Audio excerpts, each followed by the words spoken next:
araw sa kusina, nag-iisip ng ulam na bago para sa pamilya at kaibigan. Simpleng luto, masaya ang itsay.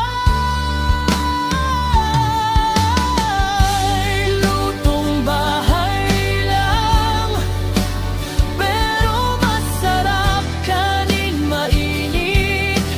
Sog ng hapag, kahit kulang, basta may tiyaga sa simpleng luto. Saya na ang dala.